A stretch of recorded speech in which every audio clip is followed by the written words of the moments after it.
Hello dear students, good evening, नमस्कार, सत श्री अकाल। कैसे हैं आप लोग? एकदम बढ़िया। सब कुछ बढ़िया चल रहा है कि नहीं चल रहा है? बहुत बढ़िया।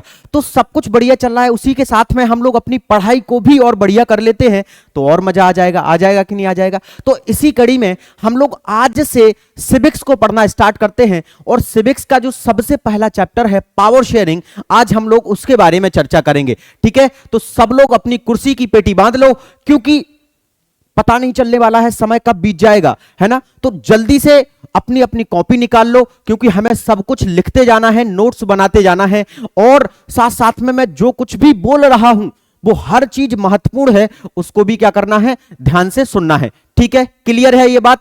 चलो बहुत बढ़िया। तो सबसे पहला जो हमारा चैप्टर है power sharing, power sharing chapter के बारे में हम लोग चर्चा करना स्टार्ट करते हैं। सिविक्स का पहला चैप्टर है, ठीक है ना? इस चैप्टर में हम लोग बहुत सारी चीजें पढ़ेंगे, जैसे कि हम लोग एक एक करके डिस्कस कर लेते हैं कि हम लोग क्या क्या पढ़ने वाले हैं इस चैप्टर के अंदर। ठीक है, इस चैप्टर में हम सबसे पहले पढ़ेंगे कि पावर शेयरिंग का मतलब क्या होता है ना? सबसे पहले हम लोग समझेंगे कि पावर शेयरिंग का मतलब क्या होता है। पावर शेयरिंग का मतलब क्या होता है, then forms of power sharing के बारे में देखेंगे, forms of power sharing, then forms of power sharing के बाद then case of Sri Lanka and Belgium भी समझेंगे कि श्रीलंका और बेल्जियम में क्या हुआ। Case of Sri Lanka and Belgium भी हम लोग समझेंगे। ठीक है सर। इसके बाद the most important question of this chapter, why power sharing is desirable, इसके बारे में भी हम लोग चर्चा करेंगे। Why power sharing is desirable, power sharing is desirable. Power sharing की इतनी इच्छा हम लोग क्यों करते हैं, हम सब लोग क्यों चाहते हैं कि पावर शेयरिंग होनी चाहिए, पावर शेयरिंग होनी चाहिए? सब लोग कहते हैं कि भाई सबके पास में सत्ता का बंटवारा हो, सबके हाथ में पावर हो, डिसीजन मेकिंग पावर हो, तो उससे क्या रहता है, सबको अच्छा लगता है। क्योंकि ये दुनिया किस पे चल रही है, आप देखते हो ना कि प्रधानमंत्री जी क्या है, बहुत पावरफुल हैं, वो जो भी डिसीजंस लेते हैं वॉर रुकवा देते हैं, है ना? आप लोगों ने देखे होंगे वो मीम्स, वॉर रुकवा दी पापा, है ना? तो वॉर रुकवा देते हैं, समझ रहे हो? मतलब दो कंट्रीज लड़ रही हैं आपस में तो उनको भी रोक सकती है पावर। मतलब सर ये चीज तो बहुत बढ़िया है, अगर हमें भी पावर मिल जाए तो मजा आ जाएगा। हमारी भी सर उसके साथ में लड़ाई है, उसको मैं क्या करवा दूंगा, गाड़ी पलटवा दूंगा उसकी, है ना? तो पावर तो भाई अच्छी भी है और खतरनाक भी है। तो अपन दोनों के समझेंगे कि पावर को डिवाइड करने से क्या इसके फायदे होते हैं। सबसे पहले हम लोग एक एक करके चीजें समझना शुरू करते हैं। आप लोग तैयार हो जाइए और चैनल को सब्सक्राइब कर लीजिए। ठीक है सर। तो सबसे पहले हमारे पास में क्वेश्चन है कि व्हाट इज पॉलिटिकल पावर। सबसे पहले जब हम शेयरिंग की बात करेंगे, सत्ता के विभाजन की बात करेंगे, उससे पहले हमें यह समझना पड़ेगा कि पावर होती क्या है, और पावर में भी पॉलिटिकल पावर, क्योंकि इकोनॉमिक पावर का मतलब पैसे वैसे हो जाना, हमारे पास में बहुत करोड़ों रुपए हैं सर, है ना? अंबानी अडानी लाइक, है ना, they are economically powerful. And Modi ji की जब हम बात करते हैं तो ही इज पॉलिटिकली पावरफुल, है कि नहीं? मोदी जी हमारे पॉलिटिकली पावरफुल हैं। सो यहां पर हम सबसे पहले चर्चा करते हैं कि जो पॉलिटिकल पावर है वो क्या होती है। ठीक है sir.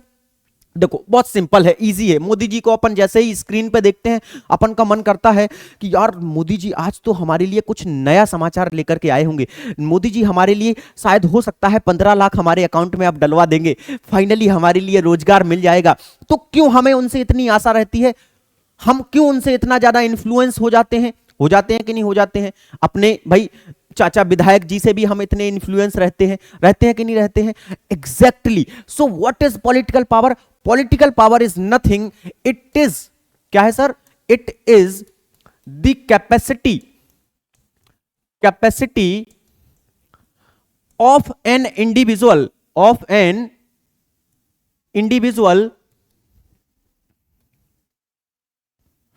To affect the aspirations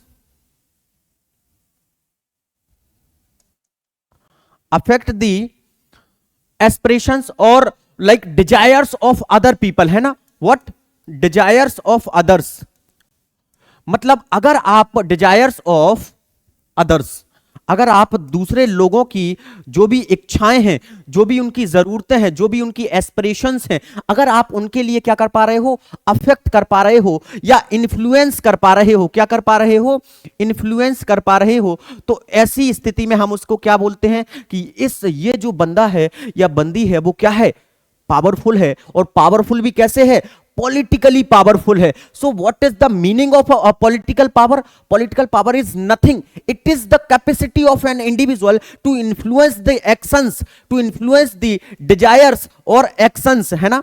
यहां पर हम लोग एक चीज और क्या बोल सकते हैं, desires and actions of others, desires and actions of others is known as political power. क्या यह बात क्लियर हुई? पॉलिटिकल पावर हमें समझ में आई बात। अब सोचो, हमें इसी बात की तो चिंता होती है कि यार किसी के पास में पॉलिटिकल पावर बहुत ज्यादा हो गई। क्या हो गई सर? पॉलिटिकल पावर अगर किसी के पास में बहुत ज्यादा हो गई, जैसे फॉर एग्जांपल आप लोगों को पता हो कि हिस्ट्री में एक बहुत ही खतरनाक शासक हुआ है, हिटलर, है ना, याद है? हिस्ट्री में एक बहुत खतरनाक शासक हुआ है जिसका नाम है हिटलर। ये बहुत ही क्या था सर, बहुत ही क्रूअल शासक था। जैसे भी जिसको भी मन करता था खत्म करवा देता था, टाटा बाय बाय, है ना। याद हो तुम लोगों को, लाखों ज्यूस को मरवा दिया था। जो ज्यूस पॉपुलेशन ऑफ जर्मनी थी उन लोगों को क्या करवा दिया था, कत्लेआम करवा दिया था।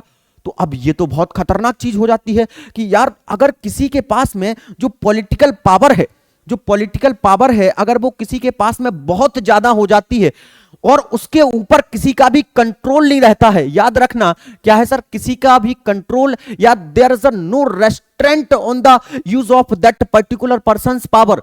अगर उस पर्टिकुलर पर्सन की पावर के ऊपर किसी का कंट्रोल नहीं है या कोई भी कानून नहीं है कि इस कानून के अंदर ही आपको एक्शंस लेनी है, इस कानून के अंदर ही आपको काम करने हैं, इस कानून के दायरे में ही काम करने हैं। जैसे फॉर एग्जांपल हमारे भारत देश के अंदर क्या है, सुप्रीम कौन है हमारे भारत देश के अंदर, कॉन्स्टिट्यूशन ऑफ इंडिया है। चाहे मोदी जी कुछ भी करना चाहें लेकिन वो कॉन्स्टिट्यूशन के बाहर कदम नहीं रख सकते हैं। कॉन्स्टिट्यूशन के अंदर ही जो चीजें हमारी लिखी हुई हैं उन्हीं के अकॉर्डिंग, जो कानून है उन्हीं के अकॉर्डिंग वो क्या कर सकते हैं, पॉलिसीज बना सकते हैं, कानून बना सकते हैं, सारी चीजें कर सकते हैं, लेकिन कॉन्स्टिट्यूशन के दायरे के अंदर। इट मींस जो कॉन्स्टिट्यूशन है limits the power of politicians. Politicians की पावर को क्या कर दिया, उसने लिमिट कर दिया। बट हिटलर के केस में क्या हुआ कि हिटलर ने ही अपने हाथों में सारी पावर ले ली, जो इमरजेंसी वाली पावर थी वो सारी ले ली कि भाई जब भी हम जो भी चाहें कर सकते हैं। अब सोचो, इसमें लाखों जीव्स को मरवा दिया।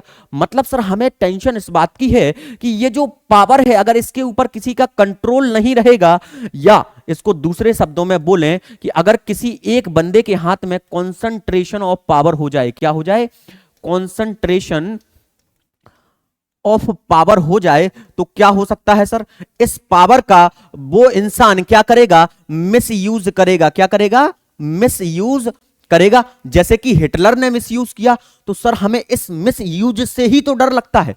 ये जो मिस यूज ऑफ पावर, कोई भी अगर किसी भी इंसान के पास में, किसी भी पॉलिटिकल पर्सन के पास में या किसी भी इकोनॉमिकली मोर पावरफुल पर्सन के हाथ में सारी पावर आ जाए, तो क्या कर सकता है, वो उस पावर का मिसयूज कर सकता है, अपने फायदे के लिए इस्तेमाल कर सकता है।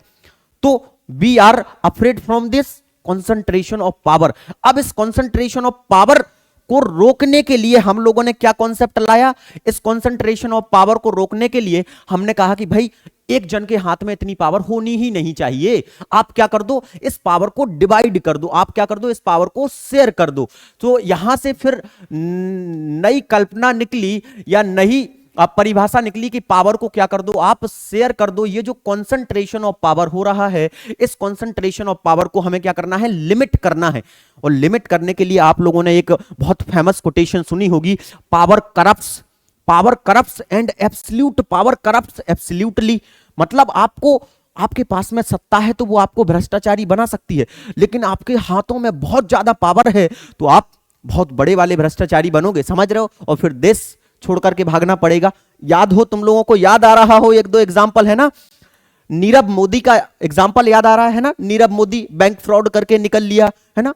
तो ऐसे काम करते हैं फिर, और लोगों को फिर क्या होता है, इससे इकोनॉमिकल लॉसेस होते हैं। भाई भारत देश के लोग ही तो सफर करते हैं फिर, सारा पैसा लेकर के निकल लिए विदेश, समझ रहे हो बात को? मतलब सर ये जो पावर शेयरिंग है तो हमें क्या करना पड़ेगा कि कंसंट्रेशन ऑफ पावर को लिमिट करना है। कंसंट्रेशन ऑफ पावर को लिमिट करने के लिए हम पावर को डिवाइड कर देंगे, शेयर करेंगे। तो सर ये पावर शेयरिंग क्या होता है? Let's move on next question, what is power sharing? अब समझते हैं पावर शेयरिंग होता क्या है। So power sharing is nothing, अभी तक तुम लोग समझ ही गए होंगे कि पावर शेयरिंग होता क्या है सर, है ना? समझे कि नहीं समझे? अरे समझे कि नहीं समझे? हाँ sir, power sharing is nothing, it is the technique, क्या है sir? It is the technique to share the power, share the power among different governments, different social groups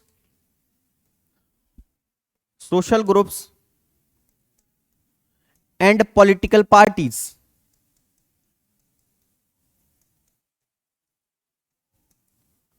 and so on। मतलब ये पावर क्या हो सकती है? आप power share करना क्या है? नथिंग।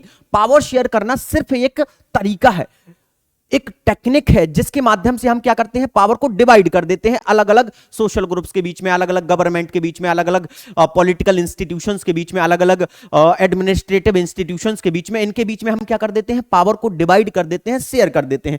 तो power sharing is nothing, it is just a technique to share the power among different social groups, different governments, different political parties and so on, है ना भाई? बाकी आप कितना भी कर सकते हो, है ना, कुछ भी लिख सकते हो कि पावर कुछ शेयर करना है बस डिफरेंट ग्रुप्स के बीच में and different political parties and so on. क्या पावर शेयरिंग का मतलब समझ में आया? समझ में आई बात सर? तो अब सर ये पावर शेयरिंग हम जब कर देंगे तो इस पावर शेयरिंग से हमें फायदे क्या होंगे, है ना?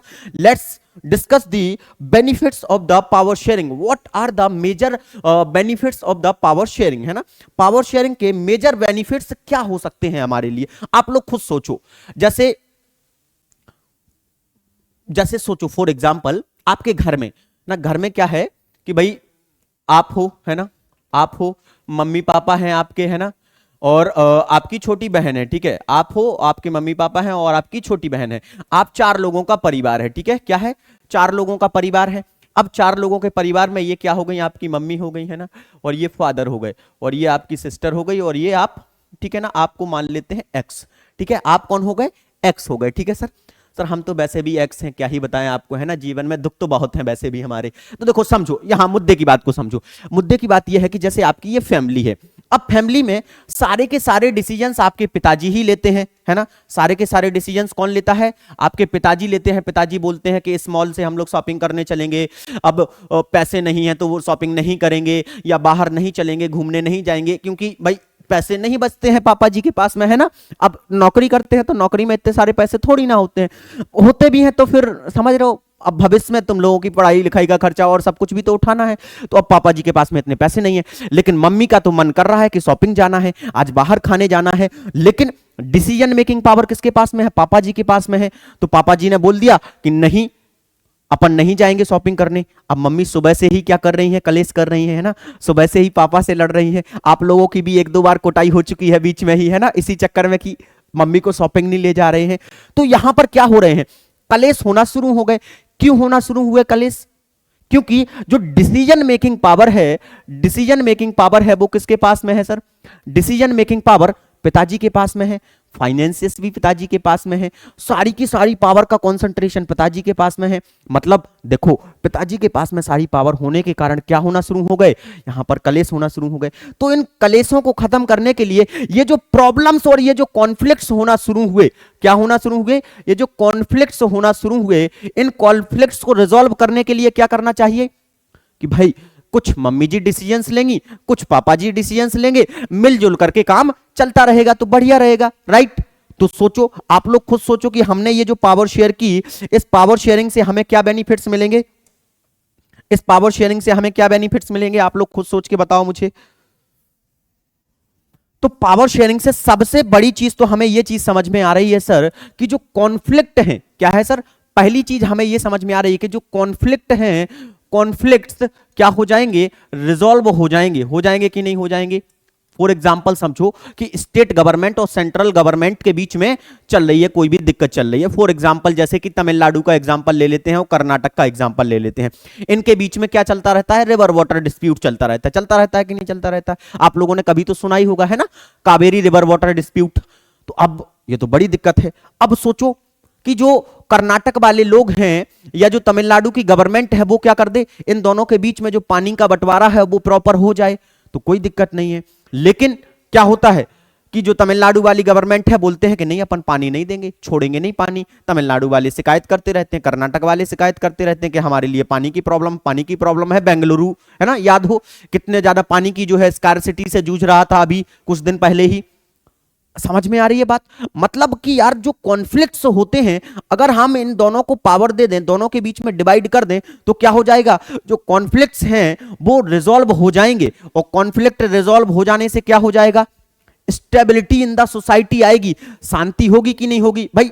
अब लड़ाई झगड़े की वजह ही खत्म हो गई, है ना। ऐसे होता है ना कि दो दोस्त हैं सर, है ना, फॉर एग्जांपल एक्स और वाई दो फ्रेंड हैं, है ना, और इन दोनों के बीच में एक जेड आने लगा धीमे धीमे, इन दोनों के बीच में क्या होने लग गए? कॉन्फ्लिक्ट्स होने लग गए।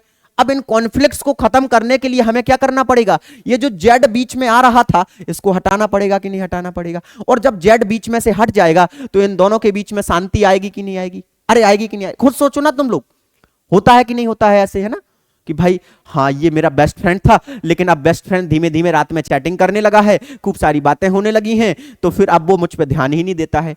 होता है कि नहीं होता है सर? यस, कॉन्फ्लिक्ट्स होने लगते हैं। तो इन कॉन्फ्लिक्ट्स को रिजॉल्व करने के लिए हमें क्या करना पड़ेगा सर? हमें पावर को डिस्ट्रीब्यूट करना पड़ेगा। और दूसरी महत्वपूर्ण चीज क्या हो जाती है कि स्टेबिलिटी इन द सोसाइटी आ जाती है। क्या आती है sir? Stability in the society आपको देखने को मिलेगी सर, है ना। अब स्टेबिलिटी तो आ गई, स्थिरता तो आ गई है सर, उसके साथ में और क्या चीज आ सकती है? सोचो आप लोग, सोचो जल्दी बताओ मुझे। स्टेबिलिटी आ गई, ठीक है सर, करेक्ट, स्टेबिलिटी आ गई है। स्टेबिलिटी के साथ साथ में क्या होगा? अब देखो स्टेबिलिटी तो आ गई, अब लोगों के बीच में प्रेम भाव भी तो बढ़ेगा कि नहीं बढ़ेगा? सो हार्मनी इन द सोसाइटी भी आएगी सर, है ना, हार्मनी इन द सोसाइटी। भाई अब प्रेम भाव बढ़ेगा कि नहीं बढ़ेगा लोगों के बीच में? अब लड़ाई झगड़े की जड़ ही खत्म कर दी है कि भाई अभी तक मम्मी पापा के बीच में लड़ाई इसलिए होती रहती थी क्योंकि पापा ही सारे डिसीजंस लेते थे, लेकिन अब क्या कर दिया कि कुछ डिसीजन मम्मी लेंगी, कुछ पापा लेंगे, मिलजुल करके डिसीजन लेंगे और सुखमय परिवार चलेगा। वैसे ही सेम जो हार्मनी आ जाएगी सोसाइटी के अंदर। और सबसे बड़ी चीज, जब लड़ाई झगड़े खत्म हो जाएंगे तो उसके बाद हम किसके बारे में सोच पाएंगे? डेवलपमेंट के बारे में सोच पाएंगे कि भैया अब हमें आगे क्या करना है, फ्यूचर में क्या करना है। तो फ्यूचर के प्लान्स बना पाएंगे हम, बाद में बना पाएंगे कि नहीं बना पाएंगे? It means these are most important factors that we can get by sharing the power को जब हम शेयर करेंगे तो ये सारी चीजें हमारे लिए मिल सकती हैं। और ये तो बढ़िया बात है सर, है कि नहीं है? तो पावर शेयरिंग होना चाहिए कि नहीं होना चाहिए? बिल्कुल होना चाहिए। बहुत बढ़िया, ग्रेट। तो अगर आप लोगों को पावर शेयरिंग समझ में आ गया हो, पावर शेयरिंग से हमें क्या क्या बेनिफिट्स हो सकते हैं ये समझ में आ गए हो, तो चलो अब हम लोग कुछ एक्चुअल में जो प्रैक्टिकल एग्जांपल्स हैं उनके बारे में डिस्कस करते हैं और चलते हैं श्रीलंका की तरफ। कहां चलते हैं सर? श्रीलंका की तरफ हम लोग चलते हैं, ठीक है सर। अब समझते हैं कि श्रीलंका में ऐसा तो क्या हुआ कि वहां के लोगों को दुखी होना पड़ा और वहां के लोग सिविल वॉर जैसी सिचुएशन में चले गए। ऐसे होता ना, गृह युद्ध हो जाता है, जब मम्मी की बात पापा नहीं मानते हैं तो फिर लड़ाई होती है कि नहीं? घर घर में लड़ाई हो गई, गृह युद्ध छिड़ गया है सर, है ना, ऐसे होता है कि नहीं? तो वैसे ही सेम श्रीलंका में ऐसा तो क्या हुआ कि गृह युद्ध छिड़ गया, लाखों लोग मारे गए। तो उन सारी चीजों के बारे में चर्चा करते हैं। सबसे पहले देखो ये श्रीलंका के मैप को देख रहे हो सर? बहुत बढ़िया सर, हमें दिख रहा है कि ये हमारा इंडिया है। इंडिया और श्रीलंका के बीच में जो मैरीटाइम बाउंड्री है वो जुड़ी हुई है ना। मैरीटाइम बाउंड्री का मतलब जो समुद्री क्या है, सीमाएं हैं वो जुड़ी हुई हैं। समुद्र आपको पता है ये इंडियन ओशियन है, चलो कोई बात नहीं। अच्छा यहां नहीं दिख रहा है सर, दिख ही नहीं रहा है, हमें बता दो आप। ये क्या रही सर? ये हमारा पूरा प्यारा भारत है ना, हमारा प्यारा भारत। अपन तो अपने प्यारे भारत से प्यार करते ही हैं। तो हमारे प्यारे भारत के ईस्ट डायरेक्शन में, कौन सी डायरेक्शन में देखोगे आप लोग? ईस्ट डायरेक्शन में देखोगे, देखो ये आपकी ऊपर होती है नॉर्थ डायरेक्शन, मालूम है आप लोगों को? हाँ सर, ये छोटी छोटी बातें हैं लेकिन सर मोटी बातें हैं, आपको पता होनी चाहिए। ये है ईस्ट डायरेक्शन और ये है आपकी वेस्ट डायरेक्शन। ऊपर उत्तर दिशा होती है, नीचे दक्षिण दिशा होती है, और जहां से सूरज सबसे पहले आता है ना, सबसे पहले सुबह कहां होती है, अरुणाचल प्रदेश में होती है, तो वहां ईस्ट डायरेक्शन होती है, और सूरज जहां डूब जाता है ना, वहां वेस्ट डायरेक्शन होती है। अपन को पता है ना, सूरज आता है जाता है, नहीं सर सूरज कहीं आता जाता नहीं है, सूरज तो अपनी जगह रहता है। क्या होती है, हमारी जो पृथ्वी है वो घूम रही है, तो हम लोग आते जाते रहते हैं, सूरज तो वहीं रहता है फिक्स। ठीक है, तो बात समझ में आई, ये डायरेक्शंस हैं। तो ईस्ट डायरेक्शन में हमें क्या दिख रहा है, बे ऑफ बंगाल। क्या दिख रही है sir, bay of Bengal, Bengal की खाड़ी बेसिकली, गॉट इट। और वेस्ट डायरेक्शन में हमें क्या दिख रहा है, पश्चिम दिशा में कौन सा सी दिख रहा है, यहां पर हमें दिख रहा है सर अरेबियन सी। कौन सा सी है, अरेबियन सी। और सबसे नीचे हम देखेंगे तो भारत देश के सबसे नीचे, नीचे बिल्कुल है ना, यहां पर केरल और तमिलनाडु के बिल्कुल पास में चले जाओ तो यहां पर नीचे वाले रीजन में कौन सा सी है, इंडियन ओशियन है। कौन सा ओशियन है, इंडियन ओशियन। ये क्या लिख दिया मैंने भाई, एक सेकंड रुक जाओ गाइस, कौन है, इंडियन ओशियन। इंडियन ओशियन कहां है, साउथ डायरेक्शन में है। ठीक है सर, बात समझ में आई तुम लोगों को। ओ माय गॉड, ये क्या कर दिया सर आपने। चलो, तो अब हमें यहां पर एक चीज समझ में आ गई है कि सर ईस्ट डायरेक्शन में बे ऑफ बंगाल है, वेस्ट डायरेक्शन में क्या है, अरेबियन सी है, और साउथ डायरेक्शन में दक्षिण दिशा में क्या है, इंडियन ओशियन है हमारे भारत देश के। और इसे हम लोग, तुम लोगों को याद हो तो इसे क्या कहा जाता है, इसे पेनिनसुला भी कहा जाता है, प्रायद्वीप भी कहा जाता है। प्रायद्वीप है ना, प्रायद्वीप क्या होता है, ऐसी लैंड मास जो तीन तरफ से पानी से सराउंडेड हो, है ना, ये land mass surrounded from three sides, है ना, पानी से तीन तरफ से जब कोई भी जमीन का भाग सराउंडेड रहता है उसे हम क्या बोलते हैं, पेनिनसुला कहते हैं या प्रायद्वीप कहते हैं। ठीक है सर, इतनी बात समझ में आ गई। इसी के नीचे जस्ट तमिलनाडु जो स्टेट दिख रही है, तमिलनाडु के स्टेट के नीचे हमें क्या दिखेगा सर, श्रीलंका एक आइलैंड नेशन के रूप में दिखेगा। कैसे दिखेगा सर, आइलैंड नेशन। श्रीलंका क्या है, एक आइलैंड नेशन है।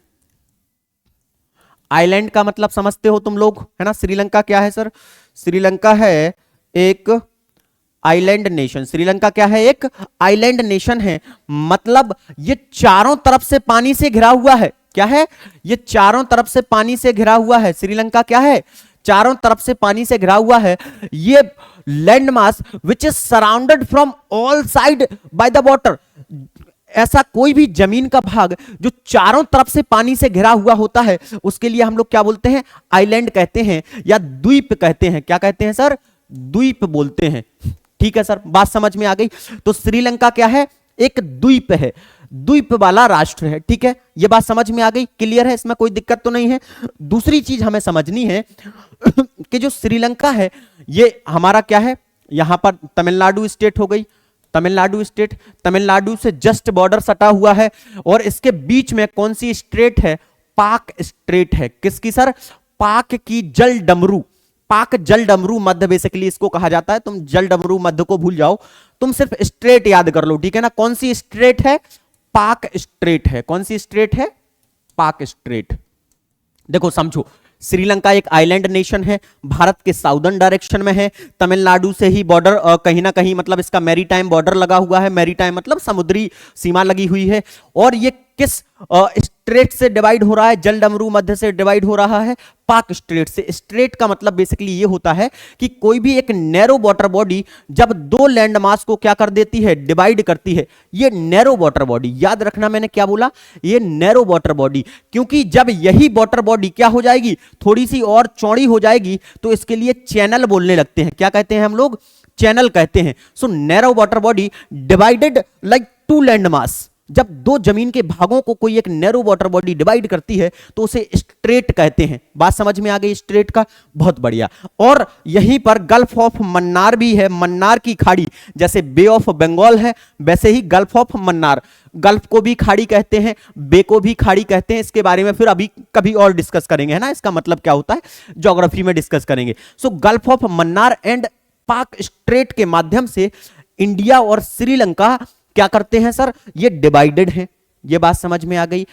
श्रीलंका एक आइलैंड नेशन है। कौन सा राष्ट्र है? आइलैंड नेशन है। ये बात भी समझ में आई। क्लियर है? समझ में आ रहा है ना? हेलो हेलो हेलो, ऐसे तो नहीं, बोर तो नहीं हो रहे? देखो बोर होने लगो तो बता देना, है ना, मैं और बोर कर दूंगा। देखो अपन का सिस्टम ही समझ रहे हो, हैंग कर देते हैं अपन सिस्टम को, है ना। समझ गए बात को? तो पाक स्ट्रेट और गल्फ ऑफ मन्नार, ये दो चीजें अपन को इसमें याद रखनी है, ठीक है। आइलैंड नेशन ये भी समझ में आ गया है अपन के लिए, बहुत बढ़िया, ग्रेट। और इसकी जो राजधानी है वो क्या है? कैपिटल है कोलंबो। क्या है कैपिटल श्रीलंका की? कोलंबो है। भारत की कैपिटल याद है तुम लोगों को? याद हो तो जल्दी से चैट बॉक्स में लिखो, जल्दी लिखो चैट बॉक्स में, क्या है इंडिया की कैपिटल? बहुत बढ़िया, क्या बात है, जबरदस्त, तुम लोग तो होशियार हो गए हो यार, है ना। So Colombo is the capital of Sri Lanka, ठीक है। श्री जयवर्धने पुराकोटे भी तुम्हें कहीं कहीं मिल जाएगी कि कैपिटल है, नहीं, लेकिन आज प्रेजेंट डे कौन सी कैपिटल है? Colombo is the capital of Sri Lanka. Clear है? इसमें कोई डाउट हो तो अभी बता दो, देन मैं बता दूंगा, ठीक है सर। चलो बहुत बढ़िया। सबसे पहले हमने समझा पावर क्या होता है, then what is the meaning of power sharing. Power sharing के बाद major benefits of power sharing. उसके बाद हम लोग समझने लगे श्रीलंका के मैप को। श्रीलंका का मैप हमने देखा कि इंडिया के ये साउथ में है, इंडिया के ईस्ट डायरेक्शन में बे ऑफ बंगाल है, वेस्ट डायरेक्शन में अरेबियन सी है, और साउदर्न डायरेक्शन में इंडियन ओशियन है। इंडियन ओशियन में ही लगभग लगभग हमें श्रीलंका देखने को मिलेगा। बहुत बढ़िया, ये सारी चीजें समझ में आ गई हैं। एक चीज और मैं बता दूं तुम लोगों के लिए कि जो गल्फ ऑफ मन्नार है, ये गल्फ ऑफ मन्नार है ना, मन्नार की खाड़ी है ना, ये जो गल्फ ऑफ मन्नार है, यहीं पर जो हमारी क्या है सर, ये बे ऑफ बंगाल, यहां से अरेबियन सी और इंडियन ओशियन, इन तीनों का पानी यहीं पर मिलता है। कहां मिलता है? इन तीनों का पानी यहीं गल्फ ऑफ मन्नार में ही मिलता है। तो इस बात को भी याद हमें रखना है, ठीक है सर, समझ गए। सो गल्फ ऑफ मन्नार का पानी, गल्फ ऑफ मन्नार में तीनों जो ओशियंस हैं, या bay of Bengal, Arabian sea and Indian ocean, तीनों क्या होते हैं? मिलते हैं। समझ में आ गई बात? मतलब यहीं पर है ना, ये गल्फ ऑफ मन्नार दिख रहा है, ये यहां पर पड़ोस में अपना श्रीलंका है, ठीक है सर। अपना तो मतलब ठीक ही है, आजकल ये चाइना की गोदी में बैठा रहता है, लेकिन ठीक है, क्या ही कर सकते हैं, अपना पड़ोसी है तो अपन के लिए तो अपने ही है ना। सारे पड़ोसियों से अपन प्रेम करते हैं ना, इंडिया वाले। लुक ईस्ट पॉलिसी, अब एक्ट ईस्ट पॉलिसी करके आ गया है भारत की, है ना, कि भाई हम अपने जो भी भारत के पड़ोसी देश हैं उन सब के लिए क्या करेंगे? उनको देखेंगे, उनके बारे में सोचेंगे, उनकी मदद करेंगे, है ना। पड़ोसियों, अपन वैसे भी समझ रहे हो, ह्यूमैनिटेरियन ग्राउंड पे मदद करते रहते हैं लोगों की, है ना, मानवता के उस पे, ठीक है। चलो बहुत बढ़िया। इसके बाद समझते हैं कि अब जो श्रीलंका है, ये तो समझ में आ गई सर श्रीलंका है कहां पर, है ना। इसके बाद समझते हैं कि श्रीलंका में कौन कौन रहता है, ठीक है, कौन कौन रहता है। इसके बाद फिर हम लोग समझेंगे कि श्रीलंका के लोगों में ऐसी क्या दिक्कतें होना शुरू हुई, ठीक है। तो आओ let's understand the composition of Sri Lanka, है ना सर। श्रीलंका की कंपोजिशन को समझते हैं, ठीक है सर। समझे गाइस? रेडी हो एकदम? बहुत बढ़िया सर, हम लोग तो हमेशा ही तैयार रहते हैं।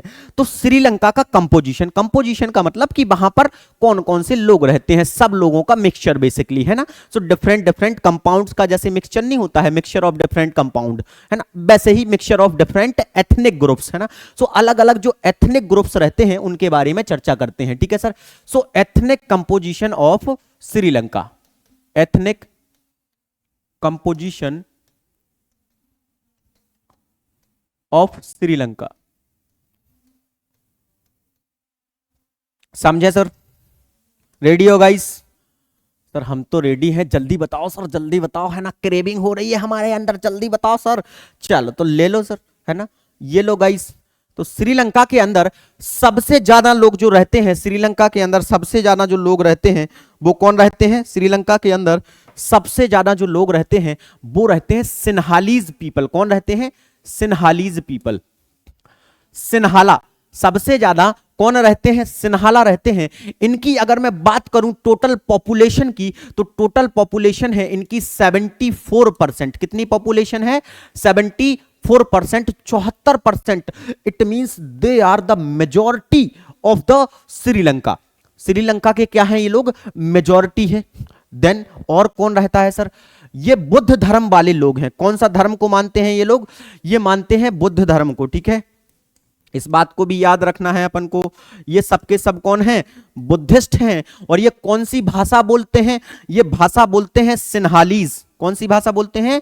सिन्हालीज लैंग्वेज बोलते हैं। ठीक है, समझ में आ गई बात? देखो याद रखना है, सारी चीजें लिखते भी जाना है। लैंग्वेज कौन सी बोलते हैं?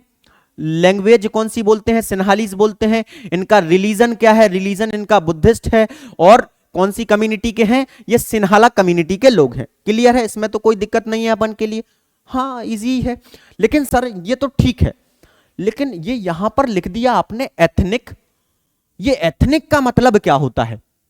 हाँ बात तो ये भी सही है। चलो भैया तुम्हें एथनिक का मतलब भी बता दे रहा हूं। एथनिक का मतलब देखो कुछ नहीं होता है, बहुत इजी है। क्या बात कर रहे हो सर, कुछ नहीं होता है तो फिर यहां पर क्यों है क्लास में? है ना, ऐसे नहीं होना चाहिए। एथनिक का मतलब देखो सिंपल सा होता है। एथनिक मींस ये group of people having same culture, having same language, having same religion, जिनका सेम सेम सा ही कुछ लगे, है ना। सेम कपड़े पहनते हैं, सेम खाते पीते हैं, सेम सेम से दिखते हैं, सेम जगह पे रहते हैं। तो ऐसे लोग, ऐसे ग्रुप ऑफ पीपल को ही अपन क्या कहते हैं? निर्जातीय या सजातीय समूह। निर्जातीय या सजातीय। सो निर्जातीय या सजातीय का मतलब क्या हुआ? एक ग्रुप ऑफ पीपल, है ना, group of people having same culture, having same culture, same language,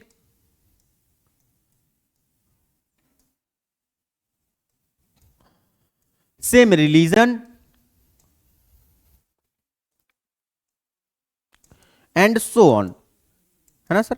और भी अपन जो भी तुम्हारे मन में आ जाए सेम सेम करने का कर देना, ठीक है सर। तो ऐसे ग्रुप ऑफ पीपल को अपन क्या कहते हैं? एथनिक कहते हैं। समझ में आ गई मतलब हमारी सर बात कि एक एथनिक ग्रुप सिन्हालास कम्युनिटी वाला रहता है, मतलब जो सिन्हाला लैंग्वेज बोलता है और बुद्धिस्ट धर्म वाले लोग हैं बेसिकली। दूसरे लोग कौन रहते हैं? यहां पर रहते हैं भैया तमिल पीपल। कौन रहते हैं? तमिल पीपल। तमिल का मतलब बेसिकली जो तमिल भाषा बोलते हैं। तमिल भाषा बोलने वाले लोग कितने रहते हैं? ये रहते हैं 18%। कितने परसेंट हैं? 18%। लेकिन यहां पर मैजिक वाली बात क्या है सर, है ना, यहां पर समझने वाली और याद करने वाली बात यह है कि इन सिन्हाला तमिल लोगों में, इन तमिल लोगों में 13% जो लोग हैं ये यहीं के तमिल हैं जो श्रीलंका में जन्म लिया। श्रीलंका में ही इनका टाटा बाय बाय हो जाएगा, है ना, RIP। बेसिकली मतलब ये कि इसी भूमि पर इन लोगों ने जन्म लिया है। यहीं पर इनके दादा परदादा भी रहते थे, सब लोग यहीं पे रहते थे श्रीलंका में ही। वो हैं कितने? 13% लोग हैं। ठीक है, इनको बोला जाता है श्रीलंकन तमिल्स। क्या कहा जाता है इन्हें? श्रीलंकन तमिल्स कहा जाता है। ठीक है, बात समझ में आ गई। श्रीलंकन तमिल्स, श्रीलंकन तमिल्स हो गए 13%। और बचे हुए जो रेस्ट ऑफ तमिल्स हैं 5%, ये हैं इंडियन तमिल्स। ये कौन से तमिल्स हैं? Indian Tamils. इंडियन तमिल्स का मतलब आप लोगों को याद हो कि हमारा भारत देश लगभग 200-300 साल गुलाम रहा अंग्रेजों का। अंग्रेजों ने क्या करा? हमारे ऊपर शासन किया। तो अंग्रेज क्या करते थे? तुम लोगों को याद हो अभी, है ना, अभी मैंने दिखाया था कि यहां पर जैसे ये जो भारत देश है हमारा, और यहां पर कौन सा स्टेट है? तमिलनाडु है। ऊपर थोड़ा सा और जाएंगे तो आंध्र प्रदेश स्टेट मिलेगा, है ना। चलो मैं तुम लोगों को दिखाई देता हूं, वरना बोलोगे सर नहीं हमको नहीं पता है ना। देखो ये क्या है? ये तमिलनाडु स्टेट दिख रहा है ना। इसके ऊपर ये क्या है? आंध्र प्रदेश स्टेट है। तो जो अंग्रेज थे, ये अंग्रेज क्या करते थे? यहां से लोगों को ले जाते थे श्रीलंका। वर्कर्स को, बेसिकली मजदूरों को ले जाते थे श्रीलंका में काम करवाने के लिए, चाय की खेती करवाने के लिए, कॉफी की खेती करवाने के लिए, गन्ने की खेती करवाने के लिए। बेसिकली प्लांटेशन वर्कर जिसे कहा जाता है। क्या बोला जाता है? Plantation worker. प्लांटेशन वर्कर्स को, है ना, यहां से ले जाया जाता था। प्लांटेशन जो वर्कर्स थे इनको भारत से श्रीलंका ले जाया जाता था काम करवाने के लिए। बेसिकली बात इतनी सी है, सिंपल, ठीक है ना। तो ये लोग कहां पहुंच गए? श्रीलंका पहुंच गए और श्रीलंका में ही फिर बस के रह गए, मतलब अभी भी वहीं रहते हैं। तो लगभग कितने परसेंट हैं ये? 5% है। ये बात समझ गए सर हम लोग। अब तुम्हें इसमें बात ये याद रखनी है कि ये जो 13% और 5% इंडियन तमिल और श्रीलंकन तमिल्स हैं, ये हिंदूज भी हैं और मुस्लिम्स भी हैं। मतलब इसमें कौन है? हिंदू भी हैं और मुस्लिम भी हैं, मतलब दोनों धर्म के लोग हैं, है ना। मुस्लिम्स भी हैं, हिंदू मुस्लिम्स दोनों धर्म के लोग हैं। ठीक है सर, ये भी बात समझ गए। इसके बाद और कौन रहता है यहां पर? और रहते हैं यहां पर क्रिश्चियंस। कौन रहते हैं यहां पर? क्रिश्चियंस लोग रहते हैं। ये क्रिश्चियंस हैं 7%। कितने परसेंट हैं क्रिश्चियंस? 7% हैं। और याद रखना 1% कौन है? अदर्स हैं। बाकी और कम्युनिटीज के जो लोग हैं वो रहते हैं। सो टोटल नंबर कितने हो गए? टोटल नंबर 100 हो गए। 74% सिन्हालास रहते हैं, बुद्धिस्ट हैं, सिन्हालीज लैंग्वेज बोलते हैं, तमिल्स हैं, ये इंडियन और श्रीलंकन दोनों तमिल्स हैं, हिंदू और मुस्लिम धर्म के हैं और तमिल भाषा बोलने वाले लोग हैं। ठीक है, उसके बाद फिर कौन है? उसके बाद 7% क्रिश्चियंस रहते हैं और 1% अदर पॉपुलेशन के लोग रहते हैं। लेकिन इसमें देखना हमें यह है कि जो तमिल्स हैं, देखो आप समझना, अब बहुत महत्वपूर्ण बात आ गई है कि जो तमिल्स हैं ये मोस्टली नॉर्दर्न पार्ट और ईस्टर्न पार्ट ऑफ श्रीलंका में रहते हैं। कहां पर रहते हैं? नॉर्दर्न पार्ट और ईस्टर्न पार्ट ऑफ श्रीलंका में ही रहते हैं। मतलब इसे कहेंगे नॉर्थ ईस्ट में रहते हैं। कहां रहते हैं सर? नॉर्थ और ईस्ट प्रोविंस ऑफ श्रीलंका में रहते हैं। ये बीच में आपने प्रोविंस क्या बोला? प्रोविंस मतलब स्टेट बेसिकली, है ना। प्रोविंस लाइक तुम लोगों को याद हो कि हमारे भारत में 11 प्रोविंसेस थी जिन पे डायरेक्ट अंग्रेज रूल किया करते थे। नहीं पता तो कोई बात नहीं, मैं बताऊंगा ही, ठीक है ना, डोंट वरी अबाउट दैट। ठीक है, सो नॉर्थ ईस्ट में कॉन्सेंट्रेटेड है बेसिकली कौन? श्रीलंकन तमिल्स, है ना, और इंडियन तमिल्स। इंडियन तमिल्स और श्रीलंकन तमिल्स कहां पर कॉन्सेंट्रेटेड हैं? पूरे north east region of Sri Lanka में है। बाकी का जो बचा हुआ पार्ट है इसमें कौन रहता है? इसमें रहते हैं सिन्हालीज। इसमें कौन रहते हैं? सिन्हालीज रहते हैं। और इन सिन्हालीज के साथ में कौन रहता है? यहां पर ऐसे बीच बीच में ये क्रिश्चियंस हो गए, ये लोग रहते हैं, है ना, थोड़ा थोड़ा करके। तो देखो अब समझो, मेजर साउथ में कॉन्सेंट्रेशन किसका है? साउथ में और वेस्टर्न पार्ट ऑफ श्रीलंका में किसका कॉन्सेंट्रेशन है? अरे बताओ, जल्दी बताओ। हाँ, किसका है? सिन्हालीज का है। नॉर्थ ईस्ट में किसका है? नॉर्थ ईस्ट में श्रीलंकन और इंडियन तमिल्स का है। और बाकी बीच बीच में कौन फैले हुए हैं? क्रिश्चियंस फैले हुए हैं। यही जो है बेसिकली श्रीलंका में रहने वाले लोग हैं। सो क्या तुम लोगों के दिमाग में ये बात बैठ पा रही है कि एथनिक कंपोजिशन ऑफ श्रीलंका में सिन्हालीज लोग रहते हैं, बुद्धिस्ट धर्म के हैं, सिन्हालीज भाषा बोलते हैं, तमिल्स लोग रहते हैं, कुछ इंडियन तमिल्स हैं, कुछ श्रीलंकन तमिल्स हैं, 13% श्रीलंकन तमिल्स और 5% इंडियन तमिल्स जो कि हिंदू और मुस्लिम धर्म के हैं और तमिल भाषा बोलने वाले लोग हैं। और बाकी बचे हुए रेस्ट 7% क्रिश्चियंस हैं और 1% अदर्स हैं। क्या ये क्लियर है? तुम्हारे दिमाग में कंपोजिशन ऑफ श्रीलंका बैठा कि नहीं बैठा? हाँ सर बैठ गया, सर बैठ गया, पक्का बैठ गया है। अब तुम लोगों को मैं एक चीज बता दूं कि जो श्रीलंका है ये 4 फरवरी, कब सर? 4 फरवरी 1948 को आजाद हो गया। क्या हो गया सर? 4 फरवरी 1948 को आजाद हो गया, है ना। They got independence in 4 Feb और 1948, बेसिकली 1948 में इनको आजादी मिल गई। ठीक है, श्रीलंका वालों के लिए। अब श्रीलंका की जो गवर्नमेंट बनी, अब देखो थोड़ा सा गवर्नमेंट का सिस्टम समझो कि श्रीलंका में कैसे गवर्नमेंट बनी। गवर्नमेंट बनी श्रीलंका में गवर्नमेंट जैसे भारत देश में क्या हुए, जैसे ही हम लोग आजाद हुए 15 अगस्त 1947 को। हाँ सर क्या बात है, कितनी बड़ी बात बता दी कि हम लोग आजाद हो गए थे 15 अगस्त 1947 को। और नहीं, तुम लोगों को नहीं पता था ना? हाँ मेरे को पता है, तुम लोग सब भूल जाते हो जल्दी, है ना, याद नहीं करते हो, ना रिवाइज करते हो, ना प्रैक्टिस करते हो। तो हम जैसे ही आजाद हुए उसके बाद तुम लोगों को याद हो कि कॉन्स्टिट्यूशन बना। हमारा कॉन्स्टिट्यूशन बनने के बाद हमारे भारत देश के पहले इलेक्शन 1951-52 में हुए, है ना। 1951-52 में क्या हुए? हमारे पहले इलेक्शंस हुए। इलेक्शंस में क्या हुआ? इलेक्शंस हुए मतलब इसमें हमने लोगों को चुना, अपने रिप्रेजेंटेटिव्स को चुना, हमने वोट डाला। क्या डाला? वोट डाला। और वोट कैसे डाला? यूनिवर्सल एडल्ट फ्रेंचाइज से, है ना। यूनिवर्सल एडल्ट फ्रेंचाइज, है ना sir, UAF, universal adult franchise. UAF universal adult franchise का मतलब ऐसे समझो सार्वभौमिक वयस्क मताधिकार। मतलब सभी लोगों के लिए जो वयस्क हैं, 18 प्लस हैं, एडल्ट हैं। एडल्ट का मतलब जो 18 प्लस हो चुके हैं और जिन लोगों ने रजिस्ट्रेशन करवा लिया है अपना, कहां पर रजिस्ट्रेशन करवा लिया है? इलेक्शन कमीशन ऑफ इंडिया में। It means they are registered voter, they can vote और इलेक्ट देयर रिप्रेजेंटेटिव्स, तो वो क्या कर सकते हैं, वोट कर सकते हैं और अपने रिप्रेजेंटेटिव्स को चुन सकते हैं। तो भारत देश में 1951-52 में इलेक्शंस हुए। वैसे ही सेम 1948-49 में क्या हुए, यहां पर भी इलेक्शंस हुए। कहां पर, श्रीलंका में इलेक्शंस हुए। श्रीलंका में भी इलेक्शंस हुए। श्रीलंका में इलेक्शंस हुए तो यहां की गवर्नमेंट डेमोक्रेटिकली चुनी गई। कैसे चुनी गई सर, डेमोक्रेटिकली। डेमोक्रेटिकली का मतलब क्या हुआ सर, डेमोक्रेटिकली का मतलब इलेक्शन हुए शांतिपूर्ण, है ना। सब लोगों ने अपने इच्छा से क्या किया, अपने लीडर्स को चुना। Basically free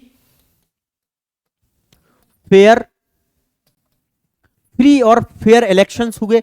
free fair election हुए और इसमें जो लोग थे, इन लोगों ने अपनी क्या करी सर, कंसेंट दी। कंसेंट भी कैसी कंसेंट दी, फ्री कंसेंट दी। मतलब अपनी इच्छा से जाकर के लोगों ने वोट डाला, वोट डाल करके सरकार को चुना। वैसे ही सेम श्रीलंका में भी सरकार चुनी गई। श्रीलंका में सरकार चुन ली गई, बहुत अच्छी बात है सर, सरकार चल रही है। जैसे हमारे भारत देश में 1951-52 में चुनी गई सरकार, उसके बाद फिर 5 साल बाद फिर इलेक्शंस हुए 1957 के समय पे, है ना। 1957 में फिर से इलेक्शंस हुए हमारे भारत देश के अंदर, फिर से नई सरकार चुनी गई, है ना। तो डेमोक्रेटिकली इलेक्टेड सरकार उसको कहते हैं बेसिकली, जहां पर लोगों की सरकार होती है। जब लोग चुनकर के अपने रिप्रेजेंटेटिव सरकार में भेजते हैं तो ऐसी सरकार के लिए डेमोक्रेटिकली इलेक्टेड गवर्नमेंट बोलते हैं अपन, ठीक है ना। इसमें और भी पेज हैं, वो अपन समझेंगे और आगे के चैप्टर्स में, ठीक है। अभी इतना ही समझो तुम लोग, ठीक है। समझ में आई बात, बहुत बढ़िया सर। डेमोक्रेटिकली इलेक्टेड सरकार चुनी गई है। अब सरकार चुनी गई तो अब तुम लोग सोचो कि 74% यहां पर रहते हैं सिन्हाला लोग, ठीक है। कौन रहते हैं, सिन्हाला कम्युनिटी के लोग रहते हैं। 18% यहां पर तमिल्स हैं और 7% यहां पर क्रिश्चियंस हैं, ठीक है। इतने, यही बात है सर, है ना। यही बेसिक सी बात तो अपन को पता चल ही गई है। तो तुम लोग खुद सोच के बताओ मुझे कि जो गवर्नमेंट में लोग बैठेंगे, जो रिप्रेजेंटेटिव्स होंगे, वो किस कम्युनिटी के सबसे ज्यादा होंगे, कौन सी कम्युनिटी के होंगे सबसे ज्यादा, जल्दी बताओ मुझे। बिल्कुल सर, बहुत बढ़िया। किस कम्युनिटी के होंगे, सिन्हाला कम्युनिटी के होंगे। कौन सी कम्युनिटी के होंगे, सिन्हाला कम्युनिटी के होंगे।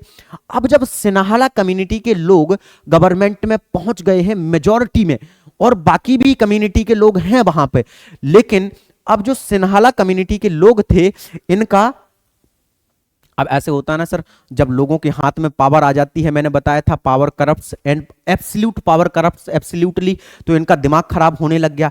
अब इनने सोचा कि यार मजा नहीं आ रहा है, ऐसे देखो अभी अभी अपन आजाद हुए हैं लेकिन कुछ तूफानी करते हैं, है ना, ऐसे फीलिंग नहीं आ रही, चल रही है सरकार चल रही है, और ये देखो अपने साथ में तमिल्स भी बैठे हैं, क्रिश्चियंस भी बैठे हैं, थोड़ा सा कुछ समझ रहा, ऐसे कुछ क्रेविंग होती है ना कभी कभी अपन को, तो कुछ नया किया जाए। तो नया करने के चक्कर में जो श्रीलंका की गवर्नमेंट है, इसने फिर बहुत सारे कदम उठाना शुरू किए, है ना, क्योंकि ये लोग मेजॉरिटी में तो थे ही वहां पर। अब मेजॉरिटी में थे तो इन लोगों ने बहुत सारे कदम उठाना शुरू किए। तो आओ समझते हैं एक एक करके steps taken by the Sri Lankan government. Sri Lankan government ने क्या वो स्टेप्स उठाए। क्या ये तुम लोगों को बातें क्लियर हो रही हैं कि नहीं हो रही हैं? देखो, क्लियर नहीं हो जहां पर भी तो तुरंत बता देना मुझे, ठीक है ना।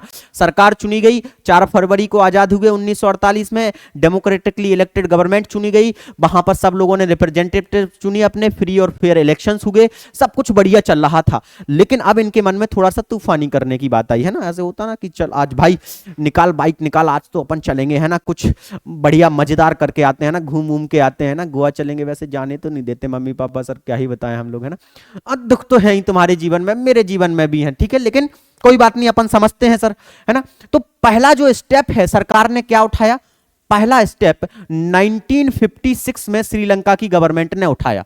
कब उठाया?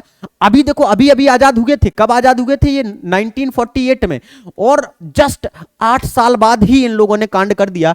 और पहला काम क्या किया इन लोगों ने? पहला काम किया इन्होंने, ऑफिशियल लैंग्वेज एक्ट लेकर के आए। क्या लेकर के आए? Official language act. Official language act का मतलब सर, इन लोगों ने सिन्हालीज जो लैंग्वेज थी, कौन सी लैंग्वेज थी? सिन्हालीज याद आ रहा है? ये कौन सी भाषा बोलते थे? सिन्हालीज लैंग्वेज बोलते थे। तो सिन्हालीज लैंग्वेज को इन लोगों ने ऑफिशियल लैंग्वेज बना दिया। ऑफिशियल लैंग्वेज का मतलब सिंपल सा ये हो जाता है कि जो गवर्नमेंट है, गवर्नमेंट के जितने भी कामकाज हैं, एडमिनिस्ट्रेटिव वर्क्स हैं, है ना, एडमिनिस्ट्रेटिव जो भी काम होंगे वो सारे काम अब किस लैंग्वेज में होंगे, कौन सी लैंग्वेज में होंगे, सिन्हालीज लैंग्वेज में होंगे। समझ में आ रही है बात? जैसे हमारे भारत देश में इंग्लिश और हिंदी ऑफिशियल लैंग्वेज है, पता है तुम लोगों को? हाँ सर पता तो है सर, है ना। There is a no national language in India. हमारे भारत देश के अंदर कोई भी राष्ट्रीय भाषा नहीं है, कोई भी राष्ट्रीय भाषा नहीं है, ठीक है ना, इस बात को याद रखना है। हमारी है official language English and Hindi both, है ना, ये दोनों ही ऑफिशियल लैंग्वेज हैं। इंग्लिश को बेसिकली 15 साल के लिए ऑफिशियल बना दिया गया था, लेकिन फिर तुम लोगों को पता है कि भाई इंग्लिश के बिना काम चल नहीं सकता, है ना, आजकल सब कुछ इंग्लिश में ही होता है, तो फिर उसको फिर एक्सटेंड कर दिया गया और परमानेंट आज भी वो ऑफिशियल लैंग्वेज है हमारी, ठीक है। चलो ग्रेट, ये बात समझ में आ गई। तो पहला काम किया इन लोगों ने, ऑफिशियल लैंग्वेज एक्ट बना दिया, सिन्हालीज लैंग्वेज को ओनली ऑफिशियल लैंग्वेज बना दिया। क्या कर दिया? ओनली ऑफिशियल लैंग्वेज बना दिया। क्लियर है सर? पहला स्टेप, बहुत बढ़िया सर, सही है, ये तो बढ़िया काम कर रहे हैं ये लोग, बहुत बढ़िया। इसके बाद दूसरा काम इन लोगों ने क्या किया? पहला तो अपन को समझ में आ गया है, पहला कि इन लोगों ने क्या किया, ऑफिशियल लैंग्वेज एक्ट बनाया है। क्या किया? पहला ऑफिशियल लैंग्वेज बना दिया। दूसरा काम क्या किया? दूसरा काम किया इन लोगों ने प्रेफरेंशियल पॉलिसी अपनाना शुरू किया। क्या किया सर? प्रेफरेंशियल पॉलिसी अपनाना शुरू किया। मतलब प्रेफरेंशियल पॉलिसी का मतलब, प्रेफरेंशियल पॉलिसी का मतलब क्या हुआ सर? हमें समझ में नहीं आई बात। अरे सिंपल सी बात है, इसमें इन लोगों ने क्या करना शुरू किया कि जो गवर्नमेंट की जॉब्स हैं, है ना, जो गवर्नमेंट जॉब्स हैं या जो गवर्नमेंट के स्कूल्स हैं, कॉलेजेस हैं, गवर्नमेंट के जो स्कूल्स हैं, कॉलेजेस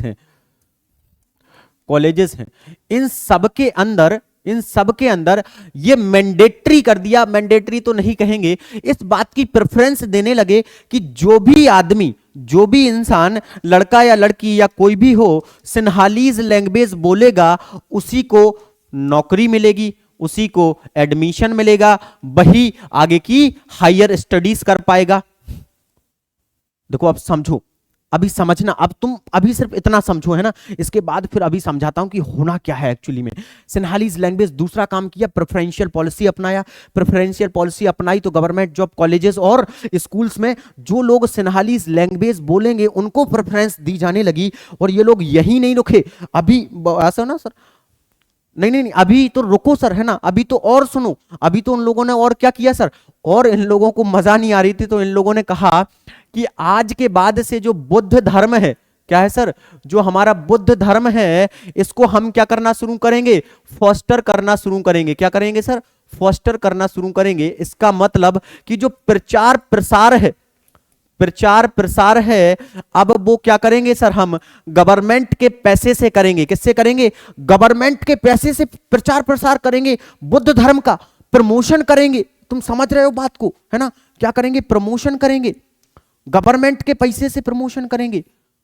तुम लोग खुद सोचो, खुद सोच के देखो, ये जो 3 स्टेप्स उठाए श्रीलंका की गवर्नमेंट ने, पहला स्टेप ऑफिशियल लैंग्वेज बना दिया सिन्हालीज को, दूसरा स्टेप उठाया प्रेफरेंशियल पॉलिसी का जॉब्स में, स्कूल्स में, कॉलेजेस में, और तीसरा बुद्ध धर्म के प्रचार प्रसार के लिए प्रमोशन की बातें ये लोग करने लगे हैं सरकार के पैसे से। तो इन सारी चीजों से किसको दुख होगा, किसको बुरा लगना शुरू होगा? सोचो सोचो, किसको बुरा लगेगा? हाँ सर, बहुत बढ़िया, किसको बुरा लगेगा? 74% तो थे सिन्हाला और दूसरे थे 18%। कौन? 18% थे तमिल्स। तो सर सिंपल सी बात है, बुरा लगेगा किसको? तमिल्स को। अब क्रिश्चियंस को भी बुरा लग सकता है सर, ये बात भी सही है, लेकिन इन दोनों में से किसको सबसे ज्यादा बुरा लगेगा? क्योंकि जनसंख्या ऑफ कोर्स 18% इनकी है, तो इन्हें ज्यादा बुरा लगेगा। अब देखो हुआ क्या जब ये सारी पॉलिसीज अपनाई गई, तो इससे क्या हुआ? What is the meaning? नहीं, अब अभी इसको नहीं समझते, है ना। तो इससे हुआ क्या एक्चुअली में, है ना, इससे परिणाम क्या हुआ, है ना। परिणाम ये हुआ कि जो श्रीलंका के लोग थे, जो कॉमन पीपल ऑफ श्रीलंका थे, और उसमें बात करें जो तमिल्स लोग थे, कौन थे? जो तमिल्स लोग थे, ये लोग को बुरा लगने लगा। दे आर फीलिंग एलियनेटेड, इनको अलग अलग सा फील होने लगा, अलगाव सा, कटा कटा सा फील होने लग गया।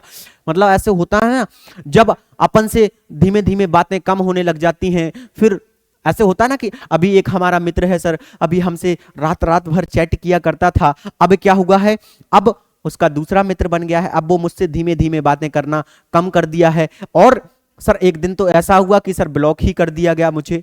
होता है कि नहीं होता है? तो फिर बुरा लगेगा कि नहीं लगेगा, एलिएनेटेड फील लगेगा कि होगा कि नहीं होगा, फिर ऐसे लगेगा मेरा तो दुनिया ही खत्म हो गई, मेरा तो क्या ही बचा है इस संसार में, कुछ नहीं है, सब मोह माया है, ऐसे फील आने लगेगी।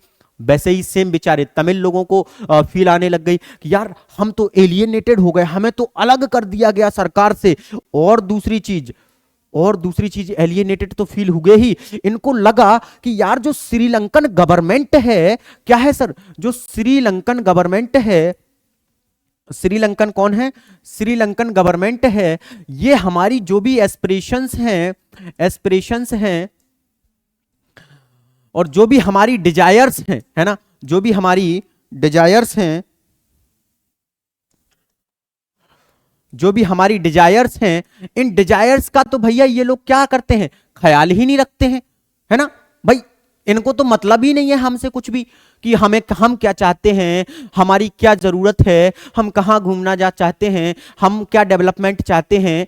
भाई श्रीलंकन तमिल से भी तो पूछा जाना चाहिए, इंडियन तमिल से भी तो पूछा जाना चाहिए, लेकिन ये लोग तो पूछते ही नहीं है हम लोगों से, है ना, इनको इनकी एस्पिरेशंस का, इनकी डिजायर्स का ख्याल ही नहीं रखा जा रहा था। और तो सोचो इनको और क्या फील होने लगा कि ये जो हमारा रिलीजन है, हमारे रिलीजन की तो ये लोग रिस्पेक्ट ही नहीं करते हैं। क्या नहीं करते हैं? हमारे रिलीजन की तो रिस्पेक्ट ही नहीं करते हैं। क्यों नहीं करते हैं? क्योंकि ये बुद्ध धर्म को सरकारी पैसे से क्या करेंगे, फोस्टर करेंगे, प्रमोट करेंगे, तो फिर हमारे धर्म का क्या भैया? समझ में आ रही है बात, है कि नहीं? बुरा लगेगा कि नहीं लगेगा? बुरा, माइनॉरिटी में जो लोग हैं तो उनको तो सिंपल सी बात है, बुरा लगना ही लगना है। तो अब देखो श्रीलंकन तमिल से दुखी हो रहे हैं, दुखी हो रहे हैं, और जब दुखी होता है कोई भी बंदा तो वो कुछ ना कुछ स्टेप उठाने की सोचता ही सोचता है। तो देखते हैं भैया इन्होंने क्या स्टेप्स उठाना शुरू किए। सबसे पहला स्टेप यहां पर निकला, outcome of whatever the step taken by the Sri Lankan government is. क्या आउटकम्स निकले? पहला आउटकम निकला कि जो श्रीलंकन पीपल थे इनको लगने लग गया कि भाई देखो हमारी सरकार तो बात मानती नहीं है, सरकार तो हमारी तो इच्छाओं की कोई पड़ी नहीं है ना, हमसे तो उसको कोई मतलब ही नहीं है ना, आजकल हमें बहुत इग्नोर करने लग गए हैं ना, आजकल तो हमें चैट पे मैसेज ही नहीं करते हैं, इंस्टा पे रील ही नहीं भेजते, कुछ ही नहीं करते हैं ना। ऐसा होता है कि नहीं होता है? अरे होता, हाँ सर, वैसे ही इनको लगने लग गया। तो इनने कहा चलो ऐसा करते हैं, अपन अपना खुद का ग्रुप बना लेते हैं। तो इन लोगों ने अपना खुद का एक ग्रुप बना लिया। क्या बना लिया? एक ग्रुप बना लिया, लिट्टे या LTTE। LTTE का मतलब क्या हुआ sir? Liberation tigers of Tamil Eelam, tigers of Tamil Eelam. मतलब सर इसका क्या मतलब हुआ? देखो बिल्कुल एक एक सोचो। लिबरेशन का मतलब क्या है सर? अपन को चाहिए आजादी, लिबरेशन, आजादी चाहिए है। टाइगर्स, फौज बना ली हमने। क्या बना ली? फौज बना ली, और टाइगर्स की फौज बना ली है श्रीलंकन लोगों ने। किस लिए फौज बनाई है? तमिल एलाम के लिए। अब हमें क्या चाहिए? हमें अपनी खुद की तमिल स्टेट बनानी है। एलाम का मतलब क्या होता है? स्टेट, मतलब हम खुद का देश बनाएंगे। भाई साहब इतने ज्यादा दुखी हो गए कि इन्होंने कहा कि अब हम सेपरेट कंट्री बनाएंगे अपनी खुद, अब हमें नहीं रहना है तुम्हारे साथ में, है ना। क्योंकि तुम लोगों को याद हो या भूल गए हो, तुम लोगों को याद हो कि ये जो श्रीलंकन तमिल्स थे ये मेजॉरिटी कहां पर थे? मेजॉरिटी याद आ रहा हो तुम लोगों को तो यहां पर नॉर्दर्न पार्ट में ही थे, है ना। मेजॉरिटी नॉर्थ और ईस्ट पार्ट में थे। याद आ गया सर? बात समझ में आई सर, है ना। मेजॉरिटी कहां थे? नॉर्थ ईस्ट पार्ट में थे। अब जब ये लोग नॉर्थ ईस्ट पार्ट में मेजॉरिटी में थे तो इन लोगों ने कहा कि भाई हम अपना नॉर्थ ईस्ट में बना लेंगे, अपना खुद का कंट्री बना लेंगे, क्या ही फर्क पड़ता है सर, है ना। तो इन लोगों ने अपनी खुद की कंट्री बनाने की बात कर दी, है ना।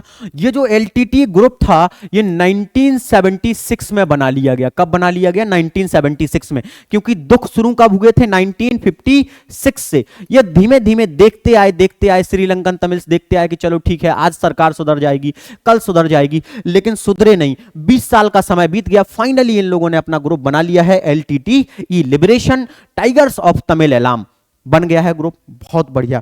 अब देखो समझो, ये जो ग्रुप था ये बहुत पावरफुल था। मतलब इसको ऐसे हल्के में मत लेना।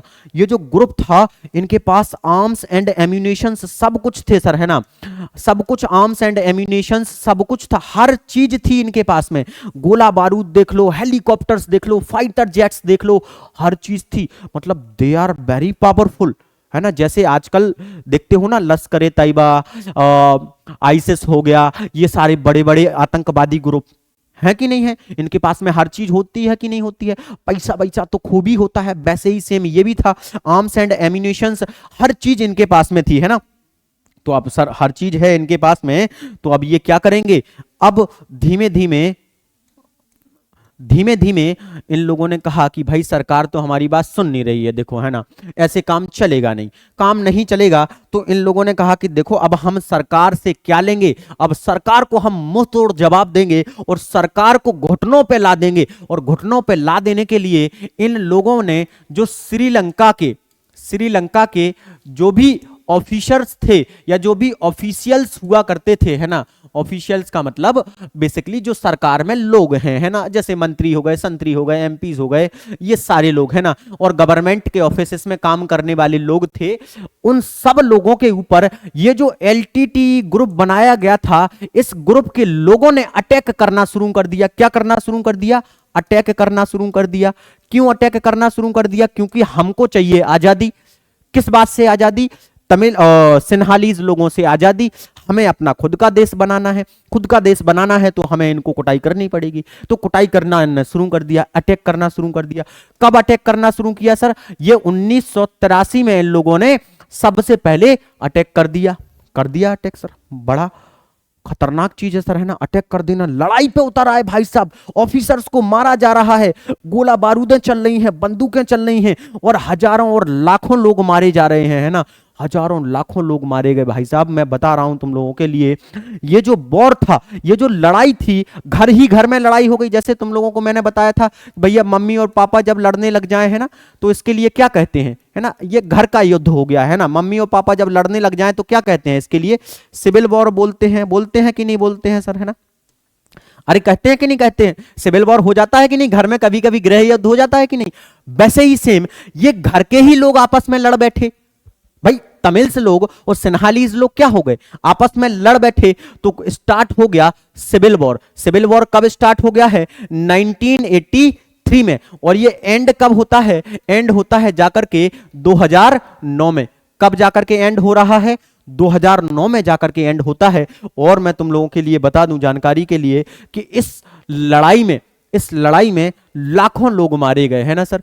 क्या हुआ, लाखों लोग मारे गए, है ना। बहुत सारा इकोनॉमिक लॉस हुआ इन लोगों के लिए। क्या हुआ, बहुत सारा इकोनॉमिक लॉस हुआ।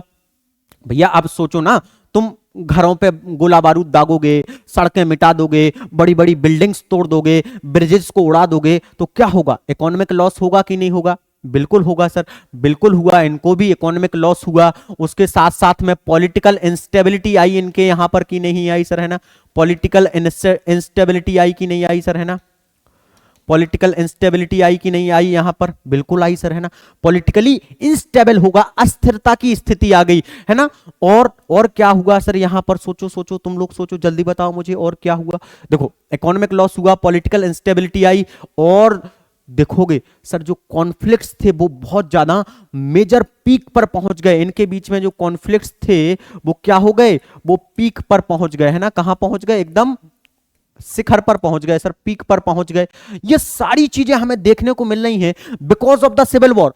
याद रखना किस वजह से ये सारी चीजें हो रही हैं, सिविल वॉर की वजह से। सिविल वॉर किस वजह से हुआ, क्योंकि श्रीलंका के गवर्नमेंट ने ऐसे कुछ कदम उठाए जिन कदमों का जो इफेक्ट है वो किसके ऊपर पड़ा, श्रीलंकन तमिल्स के ऊपर और इंडियन तमिल्स के ऊपर। क्या बात समझ में आ रही है कि नहीं आ रही है सर, बिल्कुल सर, है ना। और सोचो जब लड़ाई होती है और किसी घर परिवार के लोग मारे जाते हैं तो दुख होता है कि नहीं होता है सर, बिल्कुल सर। सोसाइटी में हमें देखने को मिलेगा एक डिप्रेशन जैसी स्थिति बनते हुए देखने को मिलेगी, है ना। लोग दुखी हो जाएंगे, पॉलिटिकल इकोनॉमिक लॉसेस तो होंगे ही, ये सारी चीजें तो हैं ही, लेकिन उसके साथ साथ में जो हमारी जो मेंटली हमारी लाइक दुख बढ़ जाते हैं, है ना, मेंटल इंस्टेबिलिटी बढ़ जाती है, मेंटली हम लोग अपने आप को बहुत डिप्रेस्ड फील करने लगते हैं जब कुछ भी ऐसी घटना घटती है। तो ये सारी चीजें हमें देखने को मिली। These are the outcomes of what, these are the outcomes of, sir हम देखते हैं ये जो सारे के सारे मेजर स्टेप्स उठाए गए श्रीलंकन गवर्नमेंट के द्वारा। लेकिन सर ये स्टेप्स उठाए गए श्रीलंकन गवर्नमेंट के द्वारा, श्रीलंकन तमिल से एलिएनेटेड फील करने लग गए, उनको बुरा लग रहा था, डिजायर्स पूरी नहीं हो रही थी, रिस्पेक्ट नहीं करी जा रही थी, इनको जॉब्स नहीं मिल रही थी। क्या नहीं मिल रही थी? इनको जॉब नहीं मिल रही थी, कॉलेजेस में एडमिशन नहीं मिल रहे थे। क्यों नहीं मिल रहे थे? क्योंकि इनको तो तमिल भाषा आती है, सिन्हालीस तो आती नहीं है, तो फिर ये सीखेंगे, सीखने में समय लगेगा, तब तक उम्र निकल जाएगी जॉब की, तो फिर जॉब कब मिलेगी? समझ में आ रही बात? मतलब इनको जॉब भी नहीं मिल रही है, कॉलेजेस में एडमिशन भी नहीं मिल रहा है, तो बुरा तो लगेगा ही लगेगा। ये किस वजह से लग रहा है? ये सारा का सारा ये इन स्टेप्स की वजह से, बुद्ध धर्म को फोस्टर करना हो गया, प्रेफरेंशियल पॉलिसी अपनाना हो गया, या ऑफिशियल लैंग्वेज एक्ट हो गया। अब ये जो कदम उठाए सरकार ने, अब मुझे बताओ ये जितने भी कदम उठाए सरकार ने, इन कदमों से किसको फायदा हुआ? मेजॉरिटी कम्युनिटी को फायदा हुआ। क्या हुआ सर? मेजॉरिटी कम्युनिटी को फायदा हुआ। किसको फायदा हुआ? Majority community. मेजॉरिटी का मतलब जिसकी जनसंख्या ज्यादा है, जो सबसे ज्यादा है, ठीक है। सबसे ज्यादा कौन थे? सिन्हालीस थे। कितने थे? 74% थे। तो 74% जो मेजॉरिटी थी, इन लोगों ने क्या किया ऐसा? क्या जो कदम उठाए, इस कदमों की वजह से क्या हुआ? इनकी डोमिनेंस बनी। बनी कि नहीं बनी सर, है ना? इनकी डोमिनेंस बनी कि नहीं बनी? अरे बिल्कुल बनी। They are like feeling dominated. इनको लग रहा था यार अपन ही शक्तिशाली है, अपन भगवान है ना। ऐसे ही सुबह सुबह उठे और ऐसा लग रहा भाई आज तो अपन ने तगड़ा सपना देखा था, सब एकदम मतलब सबको मार दिया मैंने, है ना, किसी को नहीं बचने दिया, और तेरा भाई जीत के आ गया, है ना। ऐसी फीलिंग इन लोगों को आने लग गई कि देखो भाई अपन ने तमिल समल्स की कोई बात नहीं सुनी, क्रिश्चियंस की कोई बात नहीं सुनी, और अदर्स की कोई बात नहीं सुनी। Now we are dominate, we are dominated. आज हमारी डोमिनेंस है, देखो हमारे ही हमारे चर्चे हैं चारों तरफ, है ना। सो जो श्रीलंकन पीपल थे और जो सिन्हालीस पीपल थे, they dominate over the minority community. क्या हुआ सर? इन लोगों ने माइनॉरिटी कम्युनिटी के ऊपर क्या किया? डोमिनेट करा, और अपनी जो भी एस्पिरेशंस थी, जो भी डिजायर्स थी, इनके ऊपर क्या कर दिया? उसे थोप दिया कि भैया देखो हम तो बना रहे हैं ऑफिशियल लैंग्वेज एक्ट, अब तुम्हें मानना ही पड़ेगा, कुछ भी हो जाए। मतलब तुम हमसे पूछोगे भी नहीं। तुमने सोच लिया कि अपन घूमने जाएंगे, और तुमने पहले ही डिसाइड कर लिया कि नहीं अपन मनाली चलेंगे, लेकिन मेरा तो मन गोवा जाने का था, पूछा ही नहीं मुझसे। समझ में आ रही बात? फिर दिमाग खराब होगा कि नहीं होगा? लेकिन फिर ठीक है, बाद में हो जाएंगे कन्विंस, अगर बातचीत कर ली जाएगी, और बातचीत करें ही नहीं लेकिन बोल दिया जाए, जबरदस्ती तुम्हें उठा लिया जाए, तो फिर दिमाग खराब होगा कि नहीं होगा सर, है ना। तुम सो रहे थे बढ़िया, और सोते सोते मैं जगा दिया तुम्हारे लिए, है ना। और ऐसे होता ना सर, हम तो वैसा ही सोते रहते हैं, क्या ही फर्क पड़ता है। इधर बेटा देखो, जाग जाओ, है ना, जाग जाओ और उठो, जागो, और तब तक नहीं रुको जब तक अपने लक्ष्य को प्राप्त नहीं कर लो।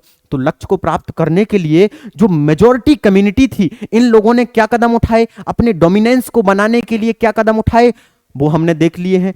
तो अब ये जो कदम उठाए किसने? सिन्हालीस गवर्नमेंट ने। उन कदमों को उठाने के जो प्रोसेस होता है, उसी को हम लोग क्या कहते हैं?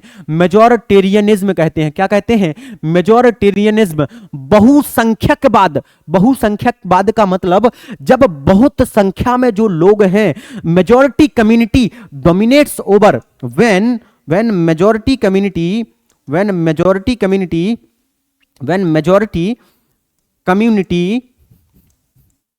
dominates over minority community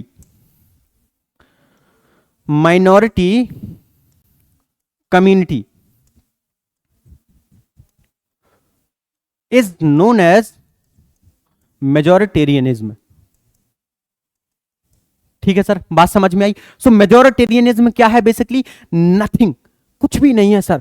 ये बस जब मेजॉरिटी कम्युनिटी अपने आप को कहने लग जाए कि देखो अपन भगवान है, मतलब समझ लेना कि ये माइनॉरिटी कम्युनिटी की जो भी इच्छाएं हैं उनको कुचल रहे हैं, उनको दबा रहे हैं, और अपने आप को बता रहे हैं कि भैया देखो हम जो बोलेंगे वही कहना पड़ेगा सर, है ना। हम अगर दिन को रात कहेंगे तो रात कहना पड़ेगा, है ना। तुम जो बात कहोगे हम वही बात करेंगे, अगर तुम दिन को रात कहोगे तो हम रात कहेंगे, तो वही कहना पड़ेगा। लेकिन अपन के मैं भी तो दिमाग है, अपन कैसे दिन को रात बोल देंगे? तो इनका भी दिमाग फिर गया सर, है ना, श्रीलंकन तमिल्स का और इंडियन तमिल्स का, तो उन लोगों ने फिर सिविल वॉर कर दिया। क्या बात समझ में आई? What is the meaning of majoritarianism? Majoritarianism का मतलब क्या हुआ? जब मेजोरिटी कम्युनिटी डोमिनेट करने लग जाए किसके ऊपर? माइनॉरिटी कम्युनिटी के ऊपर, उनकी एस्पिरेशंस को, उनकी डिजायर्स को क्या करे? प्रेफरेंस ही नहीं दे। तो ऐसी स्थिति को अपन क्या कहते हैं कि ये तो यार मेजोरिटी कम्युनिटी क्या कर रही है? अत्याचार कर रही है सर, है ना। अब तुम लोग खुद सोचो, ये जो मेजोरिटेरियनिज्म हुआ है ना श्रीलंका के अंदर, इससे किसको फायदा हुआ, है ना? तुम लोगों को लग सकता है कि सर मेजोरिटी कम्युनिटी के सरकार में लोग ज्यादा हो जाएंगे, या मेजोरिटी कम्युनिटी को फायदा होगा, है ना, मेजोरिटी कम्युनिटी को फायदा होगा। बताओ मुझे, क्या ऐसा होगा? मेजोरिटी कम्युनिटी के लिए बेनिफिट्स होंगे? सोच के बताओ मुझे, तुम लोग खुद सोच के बताओ कि इससे किसको फायदा हुआ। सोचो, देखो सोचना तो पड़ेगा भैया, देखो अपनी क्लास में ऐसे नहीं चलता है, अगर तुम लोग सोचोगे नहीं तो फिर काम नहीं बनेगा, है ना। तुम लोग सोचो ना कि यार घर तो मेजोरिटी कम्युनिटी के भी टूटे, सड़क पे तो जो मेजोरिटी कम्युनिटी के लोग थे वो भी चलते थे, लेकिन सड़क खराब हो गई है। जो बांध बनाया था, जो पुल बनाया था, उस पे तो मेजोरिटी कम्युनिटी भी चलती थी, लेकिन वो टूट गया है। किस वजह से? मेजोरिटी कम्युनिटी की पॉलिसीज की वजह से। मेजोरिटी कम्युनिटी की पॉलिसीज की वजह से ये सारे काम हो रहे हैं। तो हमें तो ऐसे लग रहा था कि यार हम जब मेजोरिटेरियनिज्म करेंगे, जब मेजोरिटी कम्युनिटी की डोमिनेंस बनाएंगे माइनॉरिटी कम्युनिटी के ऊपर, तो हमें बहुत सारा फायदा होगा। लेकिन यहां पे तो हमें लग रहा है कि यार घाटा हो रहा है कि नहीं हो रहा है। इसका मतलब ये समझ में आती है बात कि मेजोरिटेरियनिज्म क्या कर सकता है? आपको शॉर्ट टर्म के लिए तो बेनिफिट्स दे सकता है। मेजोरिटेरियनिज्म क्या कर सकता है? मेजोरिटेरियनिज्म आपको शॉर्ट टर्म के लिए, मेजोरिटेरियनिज्म शॉर्ट टर्म के लिए तो हो सकता है आपको बेनिफिट करे, शॉर्ट टर्म के लिए तो बेनिफिट करे, लेकिन लॉन्ग टर्म में मेजोरिटेरियनिज्म हमेशा खराब होता है। इसका मतलब सर हमारे भारत देश के अंदर भी अगर हिंदू कम्युनिटी कहने लगे कि नहीं हम जो चाहते हैं वही होगा, तो फिर सर हो सकता है शॉर्ट टर्म के लिए सब कुछ अच्छा अच्छा सा लगने लगे, लेकिन बाद में सर दुख तो सबको होने ही है सर, है ना। लगेगी आग जद में तो घर कई आएंगे, है ना सर। लाइक राहत इंदौरी साहब जी की बड़ी फेमस शायरी है ना, कि जब लगेगी आग तो घर कई आएंगे जद में, लगेगी आग तो घर कई आएंगे जद में। यहां पर सिर्फ हमारा मकान थोड़ी है। समझ में आ रही है बात? मतलब ऐसा नहीं है कि भाई देखो क्लाइमेट चेंज का इफेक्ट पड़ेगा, तो ऐसा नहीं है कि हिंदुओं पे कम पड़ेगा, मुस्लिम्स पे ज्यादा पड़ेगा, सब पे बराबर पड़ेगा भैया। तो मेजोरिटीनिज्म अगर कुछ भी ऐसे दिक्कत होती है तो सब पे अफेक्ट करेगा। इस बात को समझ पा रहे हो तुम लोग? ये बात की फीलिंग आ रही है कि नहीं आ रही है तुम लोगों को, है ना? चलो ग्रेट। सो मेजोरिटेरियनिज्म समझ में आ गया है, सारी चीजें हम लोग समझ गए हैं, बहुत कुछ पढ़ लिया है। और last but the least what we learn from this topic. अब तुम लोग खुद सोचो इस टॉपिक से तुम लोगों ने क्या सीखा। पहली चीज तो हमने यही सीखी कि हमें मेजोरिटेरियनिज्म करना नहीं चाहिए। पहली बात तो हमें समझ में आ गई है ना कि जो मेजोरिटेरियनिज्म है वो हमें क्या नहीं करना चाहिए, करना ही नहीं चाहिए, क्योंकि इससे हमें शॉर्ट टर्म के लिए बेनिफिट्स हो सकता है। हमें लग सकता है कि राम राम बोलो अच्छा लगता है, लेकिन उसके साथ साथ में अल्लाह अल्लाह भी बोल दो तो क्या दिक्कत है, उसके साथ साथ में सत श्री अकाल भी बोल दो तो क्या दिक्कत है, उसके साथ साथ में नमस्कार भी बोल दो तो क्या दिक्कत है।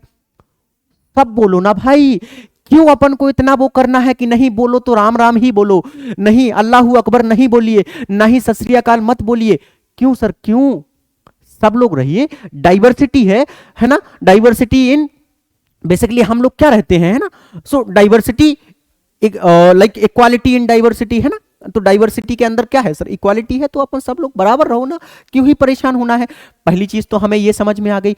दूसरी चीज हमें ये भी समझनी चाहिए कि यार जब भी लड़ाई होती है, चाहे सिविल वॉर हो, चाहे वर्ल्ड वॉर हो, चाहे कोई भी वॉर हो, चाहे पड़ोसी पड़ोसी के बीच में वॉर हो, इन लड़ाइयों से हमें फायदा तो बहुत कम ही होता है, हमें बेनिफिट्स तो क्या होते हैं, बहुत कम ही होते हैं। इससे हमें जो लॉसेस हैं वो बहुत ज्यादा होते हैं। लॉसेस क्या है सर, बहुत ज्यादा होते हैं, और बेनिफिट्स बहुत लेस होते हैं। डिप्रेशन जैसी स्थितियां और बहुत ज्यादा हमें सिचुएशन से जूझना पड़ता है। समझ में आ रही है बात? मतलब सर लड़ाई भी नहीं हमें करनी चाहिए, समझ में आ रही है कि नहीं? कितने सोचो कितने इकोनॉमिक लॉसेस हुए। अभी श्रीलंका रिसेशन में चल रहा था, मंदी के दौर में चल रहा था, उसको दूसरी कंट्रीज से लोन लेना पड़ रहा है, चाइना की गोद में जाकर के बैठना पड़ रहा है। समझ में आ रही है बात?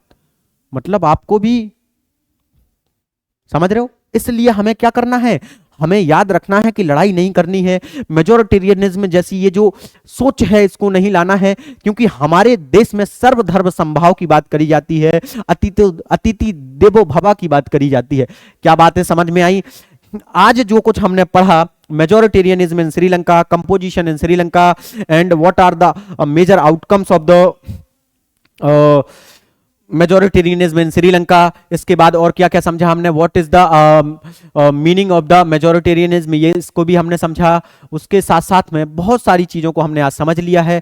इसी के साथ में आज की क्लास को हम लोग यहीं खत्म करते हैं, और नेक्स्ट चैप्टर में बेसिकली नेक्स्ट जो सेशन होगा उसमें हम लोग पढ़ेंगे कि बेल्जियम के अंदर क्या हुआ, और उसके बाद last but not the least है ना, बेसिकली अपन बोल सकते हैं कि जो थर्ड वाला जो हमारा सेशन होगा उसमें हम लोग forms of power sharing and the most important question, याद हो तुम लोगों के लिए कि why power sharing is desirable, उस क्वेश्चन से डील करेंगे। ठीक है, तो अगर मजा आया हो तो सब्सक्राइब कर लेना, अपने दोस्तों को भी शेयर कर देना, और नोट्स बना लेना, और किताब की रीडिंग भी कर लेना। ठीक है सर, चलो मिलते हैं। तो मस्त रहो, स्वस्थ रहो, व्यस्त रहो, खाते रहो, पीते रहो, सोते रहो, और खूब सारी पढ़ाई करते रहो। मिलते हैं नेक्स्ट सेशन में। Thank you so much.